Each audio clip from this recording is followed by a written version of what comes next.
नमस्कार मित्रों, मैं अनिल श्रीवास्तव आप सबके लिए एक नया एपिसोड लेके आया हूं।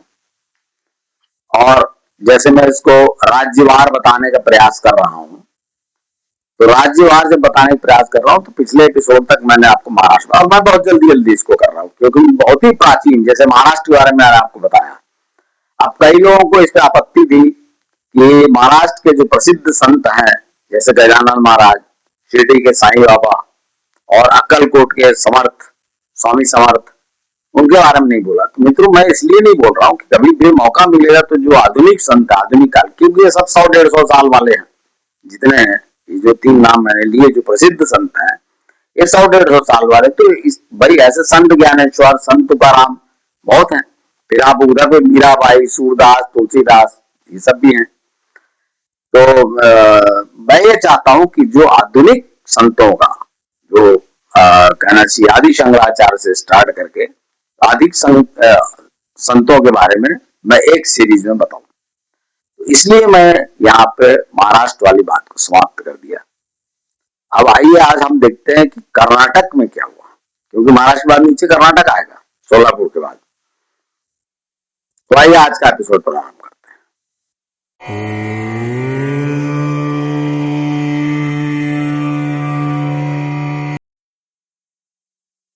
मित्रों, आज के एपिसोड में मैं आपको राम वनगमन पथ जो है, सीता जी की खोज, राम वनगमन पथ मतलब जो बोलते हैं ना रास्ता ढूंढना, उस पर मैं नहीं जा रहा हूं।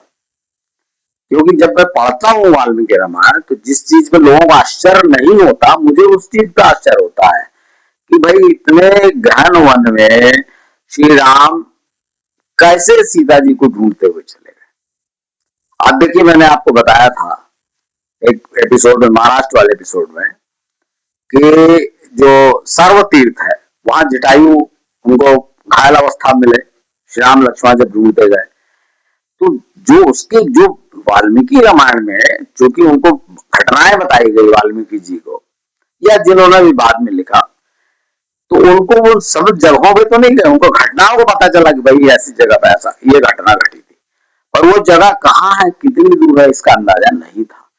तो उन्होंने अपने मन से लिख दिया। जैसे आपको उदाहरण के लिए बता रहा हूं कि जो नासिक है वहां से जो सर्व तीर्थ है इगतपुरी जिले में आता है, वो 50 किलोमीटर कम से कम। तो 50 किलोमीटर उसमें ऐसा वर्णन किया कि भाई आगे खोजते गए तो उनको मिल गया जटायु। भाई 50 किलोमीटर गए होंगे, अगर एक दिन में 15-20 किलोमीटर और ढूंढते जाना है, तो दौड़ते तो सीधे जाना नहीं है।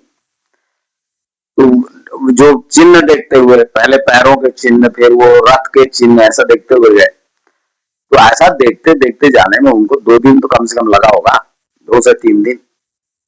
इस बात को समझिए कि वर्णन जो वाल्मीकि रामायण में तो ऐसा लिखा है कि बिल्कुल पास पास, और वही बात फिर आगे होती है ये कि जब जटायु ने उनको बताया कि वो दक्षिण दिशा में, दक्षिण पश्चिम दिशा में ले गया है, ऐसा वाल्मीकि रामायण में वर्णन है, तो वे दक्षिण पश्चिम दिशा की ओर बढ़े आगे। अब यहां से जो वाल्मीकि रामायण के वर्णन के अनुसार समझ लीजिए वो 3 कोस दक्षिण में गए, फिर 3 कोस पश्चिम में गए, तो भाई 6 कोस मतलब कितना हुआ, 12 मील। 12 मील मैंने आज के हिसाब से 1.6 करेंगे तो 19-20 किलोमीटर। 19-20 किलोमीटर तो आदमी एक दिन में चला जाए। अर्थात मैं आपको ये बात इसलिए बता रहा हूँ कि उसमें ऐसा लिखा है कि 19-20 किलोमीटर आगे जाने के बाद उनको एक अयोमुखी नाम की राक्षसी मिली। अभी मैं सिर्फ वाल्मीकि रामायण का वर्णन कर रहा हूँ, लेकिन जब मैंने ढूंढना स्थान, पहले मैं आपको बता देता हूँ कि क्या है जगह, ये वाल्मीकि रामायण की घटना बता देता हूँ। अयोमुखी नाम की एक राक्षसी मिली और उसने लक्ष्मण जी को बोला कि तुम ही मेरे पति हो और चलो मेरे साथ। तो आपने बहुत सुना है कि शूर्पणखा की नाक कान काट दिया लक्ष्मण जी ने, अयोमुखी राक्षसी के भी नाक कान काट दिया कि भाई तुम स्त्री हो, मैं तुमको मारूंगा नहीं। उसके भी नाक, जब वो तंग करने लगी तो उसके नाक कान काट दिया। उसके बाद उनको कबंध नाम का राक्षस मिला,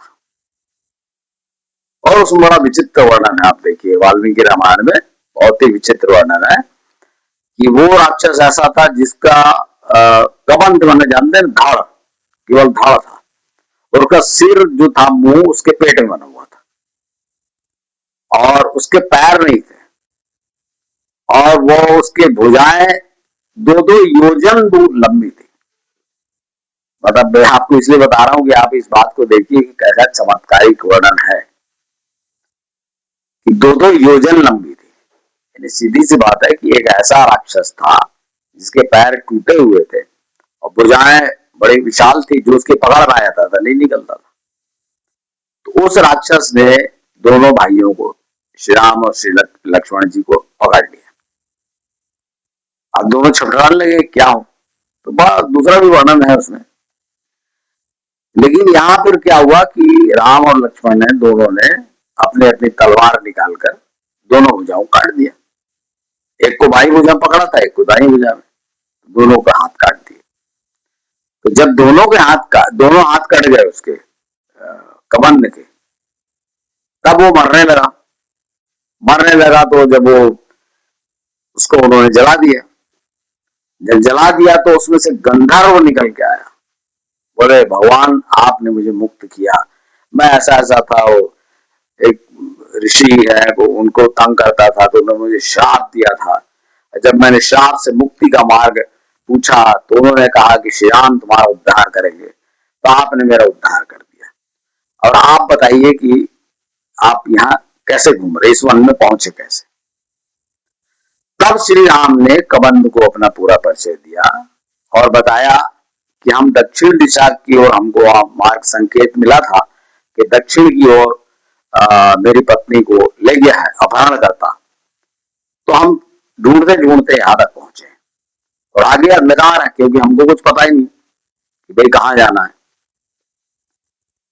तब कबंध ने श्री राम को ये सलाह दी कि आप आगे जाइए और आपको सुग्रीव मिलेगा, वानरों का राजा, और सुग्रीव से ज्यादा ज्ञान दक्षिण दिशा के बारे में किसी को नहीं। तो देखिए मित्रों, ये टर्निंग पॉइंट आ गया। रामायण का यही टर्निंग पॉइंट है कि भाई सीता हरण हुआ तो श्री राम पहुंचे कैसे। भाई ठीक है, आगे ठीक है, सुग्रीव और बाली को मारा, राम वहां तक पहुंचे कैसे, क्योंकि आप वन में चले जा रहे हैं, कोई चिन्ह नहीं मिल रहा है, आपको कुछ नहीं मिल रहा है, और बस चले जा रहे हैं वन में ढूंढते हुए। तो ये टर्निंग पॉइंट है। और यहाँ पर कबंध ने उनको सलाह दी कि आप जाकर सुग्रीव से मिलिए। इस बात को याद रखिएगा। और ये मैं इसलिए बोल रहा हूं कि इस टर्निंग महत्वपूर्ण पॉइंट को कोई भी कथावाचक की कोई भी ज्यादा ध्यान नहीं देता इस बात को कि भाई आखिर श्री राम सुग्रीव तक पहुंचे कैसे, वहां जो भी किष्किंधा है वहां पहुंचे कैसे। ये महत्वपूर्ण तथ्य है। अब मैं अब आपको बताता हूं कि भाई ये तो कथा हो गई, आप भी पढ़ लेंगे, पर क्या ऐसा कोई स्थान है। तो मित्रों, उत्तरी कर्नाटक अर्थात जो महाराष्ट्र से लगा हुआ इलाका है, उत्तरी कर्नाटक में एक स्थान है, उसका नाम है कर्णिगुड़ा गांव है, छोटा सा, और अधिकतर लोग वहां के तो हिंदी भी नहीं समझते। ये बात मैं आपको इसलिए बता रहा हूँ कि ऐसा ना कि जब कोई भी पुराण पढ़ लो और एक स्थान बना लो कि यहाँ पर आए थे भगवान, और तो ऐसा नहीं है। श्री राम के बारे में मैंने आपको जितना बताया है कि ऐसे स्थान है जहां कोई दर्शन वर्शन करने नहीं जाता। आप इस बात को समझिए। और वहां का जनमानस मानता है इस बात को। हर चीज को मैंने आपको बताया, जैसे कुश के बारे में बताया, कुशगढ़ कुश बांटा, तो कोई जाता थोड़ी, कोई घूमने को टूरिस्ट स्पॉट थोड़ी है कि सब लोग चले जा रहे हैं कि भाई कुश कहाँ रहते थे। तो ये जनमानस में जो जनश्रुतियां हैं, जनगाथा है, उन्होंने ही इनकी उदंती, भाई यही तो, इसी को तो स्मृति बोलते हैं ना। पुराणों की रचना किस आधार पर हुई, ऐसी स्मृतियों के आधार पर। ये स्मृतियां हैं मित्रों, इनको आप अनदेखा मत करिए। ये पुराण से कम नहीं है। पुराण आखिर कैसे, भाई ये जो स्मृतियां हैं, मैं आपको बता रहा हूँ कि भाई यहाँ जाओ तो ऐसा, यहाँ जाओ तो ऐसा, तो ऐसे इसको लिख दिया तो पुराण बन गया। तो ये कर्णिगुड़ा गांव में जब आप जाएंगे तो लोग आपको बताएंगे कि यहाँ पर एक खास बात जो मैं बता रहा हूँ, यहाँ पर अयोमुखी पर्वत है। अब बताइए भाई, आपको वाल्मीकि रामायण लिखी गई उत्तर में, अयोध्या के पास वाल्मीकि जी ने लिखा, उत्तर में। वाल्मीकि जी नहीं गए कभी कर्नाटक, और कर्नाटक में अयोमुखी पर्वत गांव में, और कोई जाता नहीं है अयोमुखी पर। ऐसा नहीं आप सोचिए कि वहां जाकर कुछ चढ़ावा चढ़ाता हो। अयोमुखी पर्वत है, वहां गुफा भी बताई जाती है। और फिर उल्टा सीधा लोग बताते हैं ना कि यहाँ अयोमुखी तो नाम लोग भूल ही गए क्यों है, तो बोले यहाँ कबंध रहता था। जबकि कबंध का एक छोटा सा, वहां तो कबंध जी कबंध का एक छोटा सा मंदिर बना हुआ है। बोले यहाँ उसका अंतिम संस्कार किया था श्री राम लक्ष्मण ने, कबंध का। तो थोड़ा विपरीत दिशा में है, मतलब जैसे ऊपर पहाड़ पे जाओगे तो ऊपर पहाड़ी पर जाके गुफा पे अयोमुखी गुफा और अयोमुखी पर्वत कहा जाता है, और कमंद का नीचे वन में।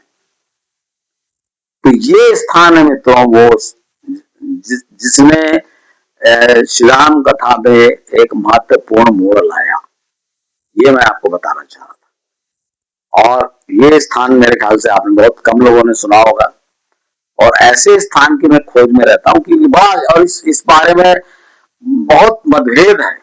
बहुत सारे लोग बताएंगे, कोई मुझसे भी कई लोगों बहस हुई, वह एक जने बता रहे थे कि छत्तीसगढ़ में बस्तर में बारसूर के पास राकासहाड़ा कोई जगह है, राकासहाड़ा वो राक्षस की हड्डियां। अरे भाई राक्षस की राक्षस वो तो मैं बता ही चुका हूँ ना आपके, पूरे दंडकारण्य में श्री राम और लक्ष्मण राक्षसों का वध करते, अनार्यों को वध करते हुए चले। तो राकासहाड़ा बता रहे हैं कोई, तो इसी कहाँ पता चलता है कि भाई कबंध यहाँ मारा गया। तो ऐसा लोग आपको, जैसे कोई एक जगह जाएगा ऐसे होल पूरा स्टडी करके नहीं बताते, जो मैं कोशिश करता हूँ। मैं कोई डिग नहीं मार रहा हूँ, लेकिन मैं कोशिश करता हूँ कि आपको सामने एक समग्र चित्र सामने रखूं। तो लोग एक जगह देख, जैसे मैं आपको क्यों बोल रहा हूँ कि मैंने अभी एक एपिसोड देखा, एक बड़े अमेरिका से वो एपिसोड आता है, अपने भारतीय हैं, हिंदी में आता है। उन्होंने बताया कि श्रीलंका जो लंकापुरी, वो आज की लंकापुरी में डियागो गार्सिया, जो मॉरिशस का पास में एक टापू है डियागो गार्सिया, जहां अमेरिका के सैन्य अड्डे हैं, अमेरिका ब्रिटेन के।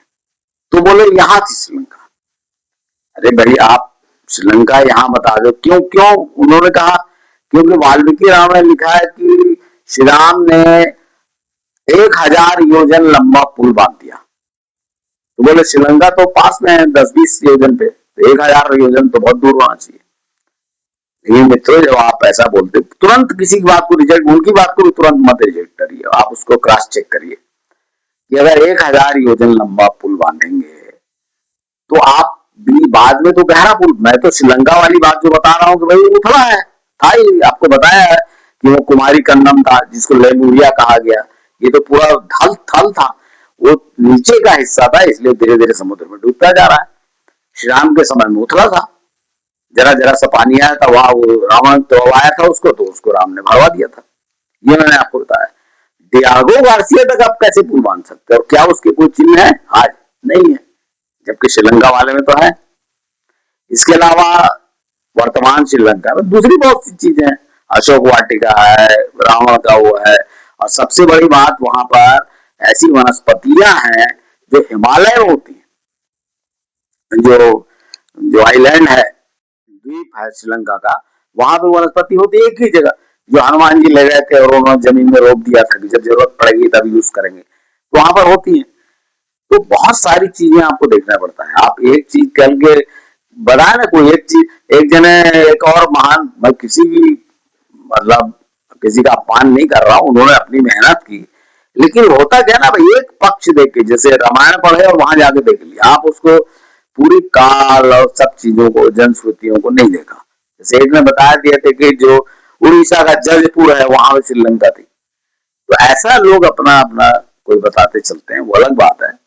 और आपको बताइए कि नेपाल सरकार ने बोल दिया था कि अयोध्या और सब तो यही है, जनकपुर अयोध्या पास पास, तो ऐसा लोग बताते चलते हैं। पर हम जो मुख्य जो हम भूमिका लेंगे वाल्मीकि रामायण से लेंगे, लेकिन उसको भी चेक करते चलेंगे। अब बात यह है कि हो सकता है कि आप ये कहें कि भाई 1000 योजन लिखा है, तो भाई 1000 योजन लिखा है तो फिर इसमें तो फिर कबंध की भुजाएं भी 2 योजन दूर लिखा है, 2 योजन लंबी लिखा है।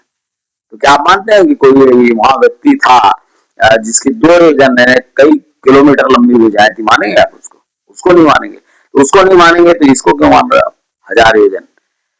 भाई देखिए, समय काल, और आपको बार बार मैंने बताया कि ये स्मृतियां हैं और ये कई पीढ़ियों द्वारा एक दूसरे को सुन सुन कही गई, और जब इनका लिखने का समय आया तब तक ये बड़ी चमत्कारिक हो चुकी थी।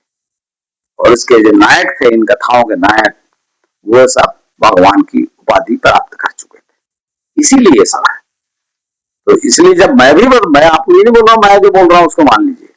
आप तर्क करके देखिए, मुझको गलत सिद्ध करने का प्रयास करिए, बताइए, मुझे तो बहुत खुशी होगी।